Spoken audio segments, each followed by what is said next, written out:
যিখিনি পৰ্ব সেইখিনি সমাপন কৰিলে জুইৰ ওপৰত আচলতে আপোনালোকে নৃত্য কৰিলে গতিকে কি ক'ব আচলতে জুইৰ ওপৰত যিটো নৃত্য এটা শিহৰণকাৰী নৃত্য কি বুলি ক'ব এইটো আমি যেনিবা আমাৰ জাতি যিটো ৰাভা জাতি যিটো আমি এসপ্তাহ উচায়েৰে আমি কোনো নিৰামিষ নোখোৱাকৈ থাকিব লাগে সেইটো আমি পালন কৰোঁ তাৰপৰা জুইৰ ওপৰত যাব লগা হ'লে আমি নিশ্চয় পিঠাৰ কৰি থাকিব লাগিব আজি আমি ধনু ভাঙাত আহি আমি এসপ্তাহ পালিছোঁ একো নোখোৱাকৈ আজি যিটো কিল্লা ভাঙা বুলি কয় সেই কিল্লা ভাঙা তাৰে নাম হ'ল বাহাবলী মাৰুক্ষেত্ৰী সেই মাৰুক্ষেত্ৰীৰ নাম লৈ আমি আজি যেনেকৈ সূত্ৰ হ'ল যেনে দেৱতাৰ সূত্ৰ হ'ল আৰু আমাৰ বাইবাৰা যিবিলাক কয় যে আমাৰ এই পূজালৈকে যে আহে সেইবিলাক বাইবাৰা বুলি কয় সেই বাইবাৰৰ সূত্ৰ বেলেগ আৰু দেৱ আৰু দেৱীৰ সূত্ৰটো বেলেগ সেই সূত্ৰৰ লগত যুদ্ধ কৰিবৰ কাৰণে আমি নিশ্চয় তাতে মন্ত্ৰ অলপ তাৰমানে আমাৰ বাহাবলী মাৰুক্ষেত্ৰীক আমি আৰাধনা প্ৰাৰ্থনা কৰোঁ যাতে আমি সেইখিনি যিহেতু কৈছে যে বলদাৰ এইটো হ'ল সীমা আৰু ৰাভা ভাষাদি কৈছে বাংকাৰ সেই সীমাত ইপাৰে হ'ল দেৱতাৰ সূত্ৰ এইপাৰে হ'ল আমাৰ আয়া বাইকৰ সূত্ৰ কৈছে যে তাত গৈ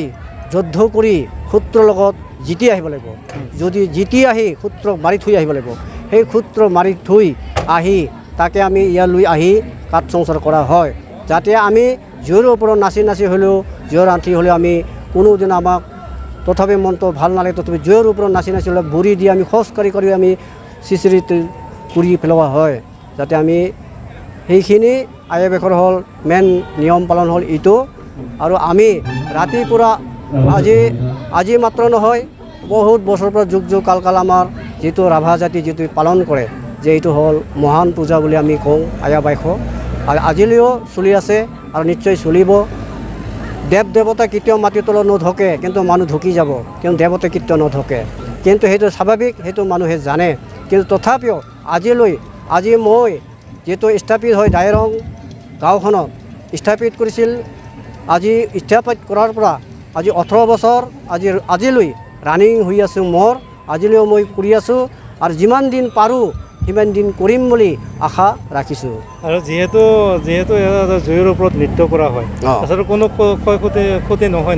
সেইটো ক্ষয় ক্ষতি হোৱাৰ কাৰণে আমি যিটো অহাৰ সময়ত আমি বাহাবলী যাক কৈছে অৰিহং তাত আমি দেৱতাক আমি তাত প্ৰাৰ্থনা কৰোঁ যে নিয়ম নীতিগিলা আমি আপোনালোকৰ কাৰণে এক সপ্তাহ যে আমি থাকিলোঁ কিন্তু কাৰ কাৰণে থাকিলোঁ আমি যুদ্ধৰ কাৰণে সেই যুদ্ধত যাতে আমি জিতিব পাৰে সেই যুদ্ধ জিতিব পৰাৰ কাৰণে আমাৰ নিশ্চয় সিহঁতে দেৱ দেৱতাই আমাৰ নিশ্চয় আশীৰ্বাদ দিব ইয়াৰ কাৰণে কৈছে ভালদৰে মানিলে নিশ্চয় উন্নত হ'ব আৰু যদি নামানে তেতিয়াহ'লে ক্ষতি হ'ব কিন্তু আজি কোনেও ক্ষতি হোৱা নাই ভালে ভালে আমি আয়া বাইশ পালন কৰা হয় এইটো কৃষিৰ ওপৰত ভিত্তি কৰি পালন কৰা হয় এইটো আমি যিহেতু ৰাভা জাতিয়ে যিহেতু শালি খেতি জং খেতি সেইটো খেতি কৰাৰ কাৰণে আমি এই আয়া বাইশ খেতি নকৰাৰ আগতে আমি এইটো পালন কৰা হয় সেই পালন কৰাৰ পিছত এখন হাতে পাতে লাগি যাব পথাৰত বা খেতি বাতি কৰি যাব আৰু আমি কওঁ যে খেতি বাতি কৰিলে যাতে পোক পৰুৱাই যাতে নাখায় খেতি বাতি যাতে ভাল হয় খেতিৰ কাৰণে যাতে পানীৰ অভাৱ নহয় যাতে আমাৰ ভালে ভালে ৰখাৰ কাৰণে আৰু ল'ৰা ছোৱালী যাতে শিক্ষা দিয়াৰ কাৰণে যাতে আগবাঢ়ি যায় ল'ৰা ছোৱালী যাতে শিক্ষা দিয়াৰ কাৰণে আগবাঢ়ি যায় সেইটো আমি কওঁ আৰু যাতে যিকোনো গাঁওখনত বেমাৰ আজাৰ ৰোগবান বিষবান আহিলে কোনো যাতে মানুহক যাতে ক্ষতি নকৰে ল'ৰা ছোৱালীৰ কাৰণে যাতে পাৰ্গত কৰিব পাৰিব আৰু নিশ্চয় যিমানে ভালদৰে মানিব সেইখিনি আমাক নিশ্চয় উপকাৰ কৰে সেই উপকাৰ কৰাৰ কাৰণে আমি আজিলৈও যুগ যুগ কাল আজিলৈ দেৱতা নহয় যুগ যুগ কাল যাক কৈছে পৰম্পৰাৰ পৰা চলি অহা সেই দেৱতা আমি আজিলৈও মহান পূজা বুলি আয়া বাইশক আমি আজিলৈও প্ৰতিপালন কৰি আছোঁ আচ্ছা প্ৰথমতে নমস্কাৰ জনাইছোঁ বাইকৰ শুভেচ্ছা জনাইছোঁ আজি আমি তৃতীয় বাৰ্ষিক আমাৰ ধনুভা আঞ্চলিক ৰাভা ছাত্ৰ সন্থা ধনুভা আঞ্চলিক ৰাভা মহিলা পৰিষদ আৰু ধনুভা আঞ্চলিক স্বচ্ছন্দা দাবী সমিতিৰ লগতে ধনুভা অঞ্চলৰ বিভিন্ন জাতীয় সংগঠন বিভিন্ন জাতি জনগোষ্ঠীৰ সহযোগত আমি তৃতীয় বাৰ্ষিক এই বাইশ উদযাপনটো পালে বুলি আমি সক্ষম হৈছোঁ আৰু আশা ৰাখিছোঁ আমি প্ৰত্যেকে জ্ঞাত আমি এই বাইশটো আমাৰ যিহেতু ৰাভা জনগোষ্ঠীৰ জাতীয় উৎসৱ বুলি আমি প্ৰত্যেকে জ্ঞাত আৰু সমান্তৰালভাৱে আমি এই কথাখিনিও প্ৰত্যেকে জ্ঞাত এই বাইশ উৎসৱৰ লগতে আমাৰ যিটো খেতিৰ লগত যিটো সম্পৰ্ক